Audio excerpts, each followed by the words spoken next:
What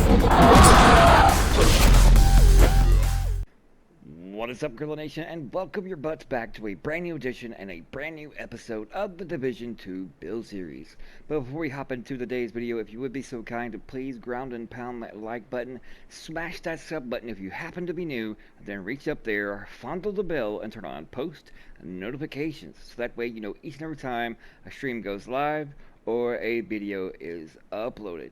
Well, as you all know, if you stay in touch with what the ins and outs and what's going on with the channel, as you all know, I just got home yesterday from a 72-day stint in the hospital. Yes, I am finally glad to be home. Thank you for all the get well wishes, the positive vibes and prayers you sent my way. It really meant a lot to me. And I had a little homecoming celebration stream last night, the first stream that I've done in a long time, and it went 8 hours. And since I have had no new gear or anything from TU16.1 and now 16.2, I got the juices flowing as far as, to create something right off the fly with what pieces I found that, scattered amongst the ground, trying to do, the manhunt. And I started using this build. I say we're about the 1 hour mark on the stream, so go check that stream out. I'll leave that link in the description below or in the comment section. Go check it out. I was running this build, and it was just pieces that I picked up, so it's like the 1 hour mark, and then the rest 7 hours. And it got to be really, really fun. And I haven't really stayed in touch as far as watching too much of any kind of Division videos. Just, the ins and outs and rumors and whatnot that I hear on the Twitter sphere. And plus, me watching Chaos's stream. You can go check him out on Twitch. It's Controlled Chaos. So shout out to him. But it just was really fun. And I just wanted to show it to you and see what you guys think. And see if you have some kind of concoction that you have made that you particularly like, with as far as the new gear set. Alright, starting out first with that new gear set, it is called the Umbra. 2 pieces gives you that 15% crit hit chance. 3 pieces gives you 30% reload speed. And of course, the 4 pieces give you from the shadows into the light. While in cover, gain at 10 stacks per second up to 50. Each stack will give you 1% critical hit damage increase and 0.3% RPM. Buff does not apply while shooting from cover. But while out of cover, agents lose 2 stacks per second and at normal speed and 1 stack per second while sprinting. While out of cover and in combat, gain 10 stacks per second up to 50. Each stack will give you 0.8% armor regen when it is consumed. Stacks consume 10 stacks per second only in cover. So basically what it is the popping in and out of cover. You pop in cover to, get those stacks or whatnot, and then you transfer them, when you pop out of cover, and you get that RPM boost along with some critical hit damage, and then it's basically rinse and repeat, popping in and out of cover. And once you get the timing down, it really becomes quite neat, innovative, and quite a lot of loads of fun, especially if you have like the Rambo mentality that I do when it comes to like all things PvE. And I got to thinking, I was like, okay, the damage is there. What else can I put into this to try to reinforce and to help me out from taking so many dirt naps from these NPC sponges? So I'm a fan of, the Division 1 Predator's Mark, and then the form of that we have here in the Division 2 is Ridgeway's Pride chest piece. So that's why I went with it. And the reason why I chose it, because it has the bleeding edge. It puts your enemies on bleed, but also it repairs your armor 3 to 48% per second for every enemy within that 15 meters. So with that Rambo mentality running up in there, those NPCs, I'm going to be within that 15 meters. And I'll show you here in a minute about what 15 meters look like in the firing range. But before we go there, and it's really helps you reinforce that, that armor repair while you're in the mix and still popping in and out of cover to also get that armor regen kicking and popping by way of the Umbra. Now, and then there's 2 other ways you can kind of combine that with. One way is if you feel like you're not doing as much damage, then you can go with the Talent Wicked, which is I have on my backpack, and it's applying a stats effect increases total weapon damage by 18% per 20 seconds. Now, some of you, even in the past, would chose the Anarchist Cookbook over this, And I would say nay to that. Because, yeah, it increases the status effect for having that one piece, but the only benefit you get from having the perfect Wicked talent would be an additional 7 seconds. But since there is no cooldown when it comes to the Bleeding Edge and applying that Bleed status effect, then you don't really need that additional 7 seconds, especially if you have that Rambo mentality and you're constantly going to be, moving, bobbing, weaving, popping in and out of cover and, surrounded by the enemies. So, you're kind of getting the armor regen from the Umbra, and then also you can combine that with the armor regen of the Ridgeway's Pride, and you kind of reinforce your survivability.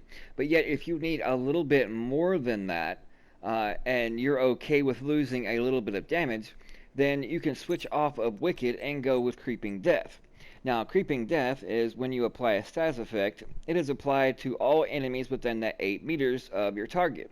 Now, if you're in such things like Countdown or the Summit, or basically any kind of checkpoint control point where a lot of NPCs just come flooding out of little bottleneck hallways and doorways, and they kind of clump up together.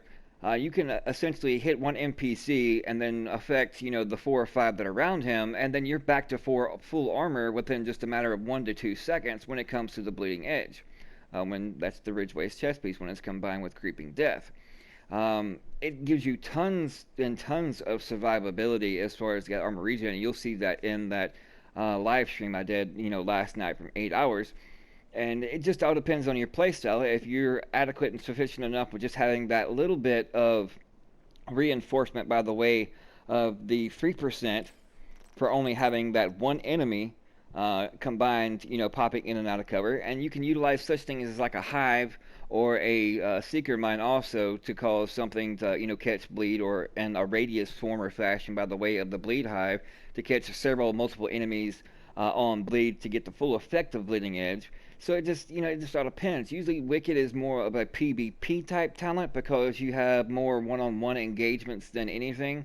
And then on the PvE side, you have the Creeping Death, which is um, I guess reinforced by so many NPCs clumping up together and they're all focused, firing and shooting you all at once and in that clump, so you're getting more of that benefit, from the Bleeding Edge, which can go up, and typically it's around 24%, but you can hit that 48%. So it just all depends on your personal playstyle. But the combination, really works well with the Ridgeway's chest piece, and per your choice, Wicked or Creeping Death. But like again, just go with the regular Wicked talent. Since there is no cooldown on applying a bleed, and unlike Trauma has a cooldown when it comes to applying bleed or blind, which is Ridgeway's don't, so you don't really need that 7 seconds. And you can have another brand set like the one I have chose here on the Seska, so that one piece gives you that 10% critical hit chance. Or you can go with Grupo to give you, that extra critical hit damage. You can go with Walker Harris if you want 5% more base weapon damage. You get more benefits having that one piece bonus than what you get with just, a little bit stronger of a status effect. And that 10%, is mediocre unless you're putting that status effect enhancement on every single piece, which is going to nullify and dumb down your damage that you're going to be inflicting on your enemies. So in my personal opinion, is Bridgeways, Wicked, just regular Wicked, and then depending on if you're going all crit, whether you need the extra crit chance, or you need the crit damage, or Walker Harris, one piece to give you an additional weapon damage. And so that's just my opinion. I think the regular Wicked is much better in this situation, in this scenario, than the perfect Wicked talent. Okay, enough of my rambling on those, but you can see my stats. They're mediocre. Like I said, I've been away, so I haven't, got anything min-max, but you want to go with crit chance, critical hit damage, and of course weapon damage. Same on the Ridgeways. You got your weapon damage, crit chance, critical hit damage. And now let's go on to the Umbra. On the mask here, I have armor and critical hit damage, and then critical hit damage in the mod slot.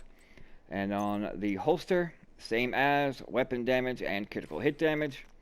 On the knee pads, weapon damage and critical hit damage. And then last and final piece is of course the gloves with armor and critical hit damage.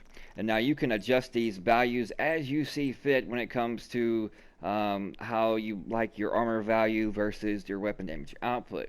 Now speaking of weaponry, I've been actually trying out the tactical MK16, which is it's nobody has heard of as far as actually using.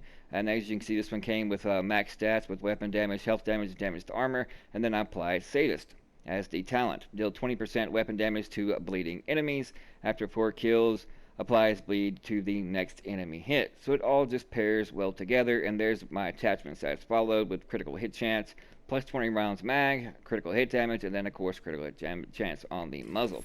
Now let's go into the firing range and let's demonstrate some of this. I'll see you guys and gals when we get there in just a moment. Or in the firing range. Alright. Now as you can see, everybody knows about these cardboard cutouts. Now these first 2 rows of cardboard cutouts are in that 15-meter range when it comes to the likes of when it affects the bleeding edge come by ridgeways.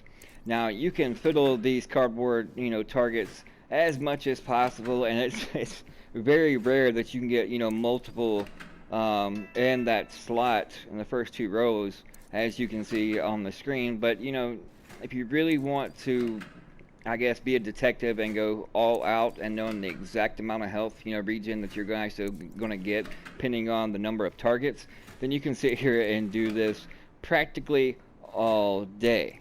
And if you can get at least 3, then you're going to be Gucci, and that's going to be more representative of what you're going to actually typically get.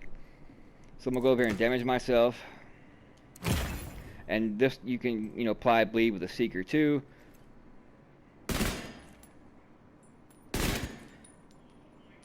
And as you can see, just one target is not really helping you out, but when you pop in and out of cover and get the armor regen paired with it, you can see a significant change in boost.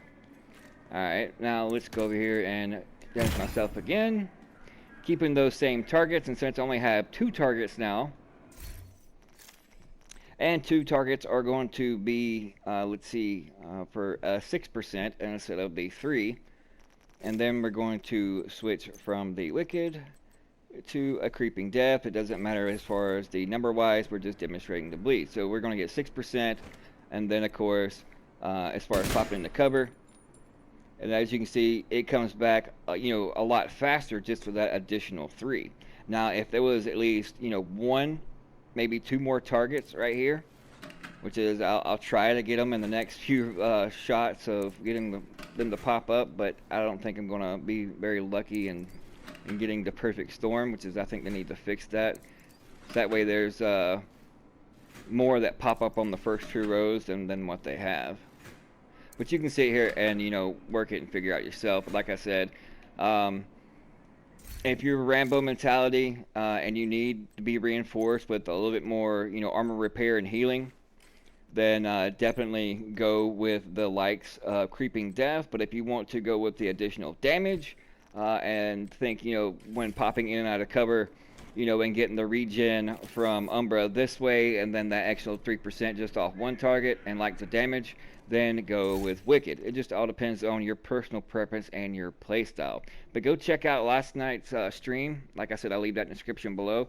I enjoyed coming back, in that 8-hour stream, get to figure out a lot of things, and also got a hybrid build in the works. Actually, that's what I was hopping on early today to figure out and work with, and I just got to grind for some more pieces, and that'll come, as I continue to stream, which is there'll be another stream tonight. So come check out the channel. I'm gonna try to stream at least 3 nights a week, Monday, Wednesday, and Friday, and probably sprinkle in a Saturday or Sunday, and try to do at least 2 videos in between.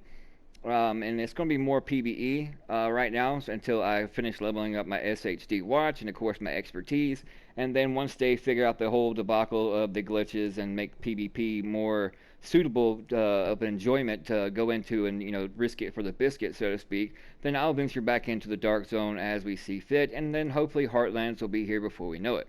But thank you guys so much for the love and support. I appreciate each and every one of you. And now let's, I guess, on the road back again to 14K, since I've already hit 14K and I passed it like multiple times. But due to hospitalization over the last year so many times, I've lost like 3,000 subs. So let's get back there. Let's try to be more positive influence in the community. Unlike this person here. Hey, you guys!